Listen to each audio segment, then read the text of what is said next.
Hello friends, welcome to my channel stocks and investment Tamil. இந்த வீடியோல arcade developers IPO ரிவ்யூவை பார்த்துருவோம். நீங்க இந்த சேனலோட முதல் வியூவரா இருந்தீங்கன்னா மறக்காம இந்த சேனலை சப்ஸ்கிரைப் பண்ணி உங்க ஆதரவை தெரிவிங்க. ஆல்ரெடி சப்ஸ்கிரைபரா இருந்தீங்கன்னா உங்க ஆதரவுக்கு மிக்க நன்றி.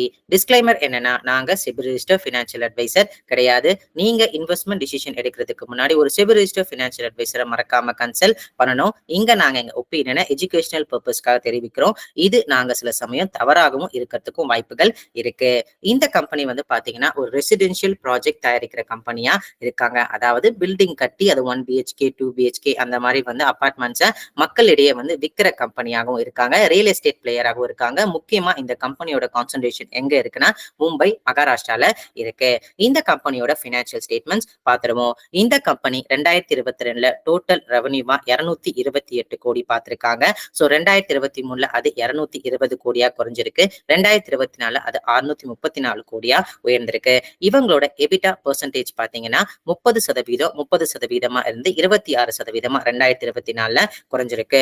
ப்ராஃபிட் ஆஃப்டர் டாக்ஸ் 50 கோடி 50 கோடின்னு சொல்லி 2022-23 சம்பாதிச்ச இந்த கம்பெனி 2024 122 கோடி பார்த்திருக்காங்க. 2x அவங்க ப்ராஃபிட் growth உயர்ந்திருக்கு. பேட் மார்ஜின்ஸ் ஆல்மோஸ்ட் 22%, 23%, 19% குறைஞ்சிருக்கு. இந்த கம்பெனியோட டெப்ட் பர் ஈக்விட்டி ரேஷியோ 0.21 இருக்கு. நெட் டெப்ட் பர் ஈக்விட்டி ரேஷியோ 0.14 அளவுக்கு இருக்கு. பேசிக் இபிஎஸ் அண்ட் டைலூட்டட் இபிஎஸ் இந்த கம்பெனிக்கு ₹8.08 இருக்கு. ரிட்டர்ன் ஆன் ஈக்விட்டி பெர்சன்டேஜ் 46.90% அளவுக்கு இருக்கு. இந்த கம்பெனியோட லிஸ்டட் பியர்ஸ் யாரெல்லாம் பாத்தீங்கன்னா Arkade Developers, Keystone Realtors, Godrej Properties, Macro Developers, Suraj Estate டெவலப்பர்ஸா இருக்காங்க. இந்த கம்பெனி அவங்களோட லிஸ்டட் பியர்ஸை கம்பேர் பண்ண அவுட் ஆஃப் 5ல 4th பொசிஷன்ல இருக்காங்க. ரெவன்யூ வைஸ் கம்பேர் பண்ண சொல்லும் பொழுது நெட் அசெட் வேல்யூ பெர் ஷேரை கம்பேர் பண்ண சொல்லும்போது 5th பொசிஷன்ல இருக்காங்க. ரிட்டர்ன் ஆன் நெட் வொர்த் பெர்சன்டேஜ்ல அவங்க பியர்ஸை பீட் பண்ணி 1st பொசிஷன்ல இருக்காங்க.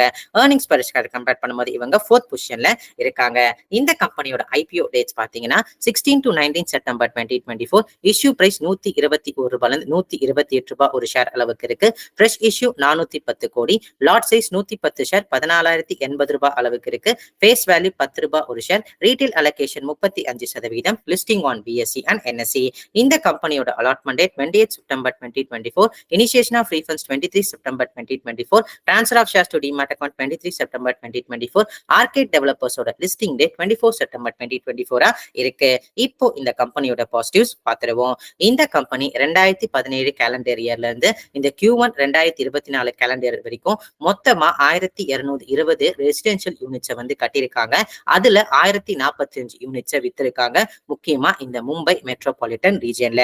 நெட் டெப்ட் பெர் ஈக்விட்டி ரேஷியோ இந்த கம்பெனிக்கு 0.14 இருக்கு. ஒரு நெக்லிஜிபிள் டெப்ட் இருக்கிற கம்பெனியாகவும் இருக்காங்க. இந்த கம்பெனி கிட்ட 6 ஆன்கோயிங் ப்ராஜெக்ட்ஸ் இருக்கு, 6 அப்கமிங் ப்ராஜெக்ட்ஸ் இருக்கு. இந்த ஆன்கோயிங் அண்ட் அப்கமிங் ப்ராஜெக்ட்ஸ்க்காக தான் இவங்க அந்த ஐபிஓ மணி வந்து அந்த ஐபிஓ மணியை அதுக்கு யூஸ் பண்ண போறாங்க. இவங்களோட ரெவன்யூ ஃப்ரம் ஆபரேஷன் 66.51% சிஏஜிஆர்ல கடந்த 3 பினான்சியல் இயர்ல உயர்ந்திருக்கு. இந்த கம்பெனியோட ரிஸ்க் ஃபேக்டர்ஸா என்னன்னு சொல்லி பாத்தீங்கன்னா, இந்த கம்பெனிக்கு வந்து கிட்டத்தட்ட கிரெடிட்டர்ஸ், அதாவது பேங்க் கிட்ட இருந்து மட்டும் இவங்க கடன் வாங்கல, சில கிரெடிட்டர்ஸ் கிட்ட இருந்து கடன் வாங்கியிருக்காங்க. அந்த அமௌண்ட் மட்டுமே 38 கோடி அளவுக்கு இருக்கு. சோ அதுல மெட்டீரியல் கிரெடிட்டர்ஸ் வந்து பாத்தீங்கன்னா ஒரு நெக்லிஜிபிள் அமௌண்ட் இருக்கு. ஆனா டோட்டலா ஒரு 38 கோடி அளவுக்கு இந்த கிரெடிட்டர்ஸ் கொடுக்க வேண்டிய அமௌண்ட் இருக்கு. அதுக்கப்புறம் இந்த கம்பெனிக்கு ஒரு கண்டிஜென்ட் லைபிலிட்டிஸ் இருக்கு. அதை எப்ப வேணா இந்த கம்பெனி கால் அப் பண்ணலாம். அது இவங்களோட பேட்டர்ன 122 கோடில 50% அளவுக்கு இருந்திருக்கு. சோ இந்த மும்பை மெட்ரோபாலிட்டன் ரீஜன் இந்த டாப் 7 இந்தியன் சிட்டிஸ்ல வந்து நிறைய ரெசிடென்ஷியல் யூனிட் அப்சார்ப் பண்ற ஏரியாவா இருந்தாலுமே அதுக்கு ஈக்குவலண்டா நிறைய பிளாட்ஸ் விற்காத ஏரியாவும் வந்து இந்த மும்பை மெட்ரோபாலிட்டன் ரீஜன் இருக்கு. ஆல்மோஸ்ட் 30% அளவுக்கு இருந்திருக்காங்க இந்த டாப் 7 இந்தியன் சிட்டிஸ்ல. அதுக்கப்புறம் இந்த கம்பெனிக்கு வந்து both direct and indirect tax litigations இவங்க சப்சிடரி இன்க்ளூட் பண்ணி பாத்தீங்கன்னா ஒரு 81 கோடி அளவுக்கு இருக்கு. எனி டைம் இதை ரீகால் பண்ணாங்கன்னா இந்த கம்பெனியோட ப்ராஃபிட் மார்ஜின்ஸ் அடிப்பட வாய்ப்புகள் இருக்கு. அது நான் முன்னாடியே வந்து சொல்லிக்கிறேன். இந்த கம்பெனி கிட்ட லாஸ் மேக்கிங் சப்சிடரிஸும் இருக்காங்க. இந்த கம்பெனியோட வேல்யூவேஷன்ஸ் வந்து பாத்தீங்கன்னா இவங்களோட லிஸ்டட் பிஎஸ்ஆ யாரை மென்ஷன் பண்ணியிருந்தாங்கன்னா Keystone Realtors Limited, Godrej Properties Limited, Macrotech Developers Limited, Suraj estate Developers Limited, Arkade Developers Limited சொல்லியிருக்காங்க. ஸோ அவங்க எல்லாருமே 97, 70, 61, 40 பிரைஸ் டு earning ரேஷியோல இருக்காங்க. ஸோ இவங்க ப்ரீ ஐபிஓ பேஸ்ல 14 to 15 டைம்ஸ் earnings கேட்கறாங்க. போஸ்ட் ஐபிஓ பேஸ்ல 18 to 19 டைம்ஸ் earningsல கேட்கறாங்க.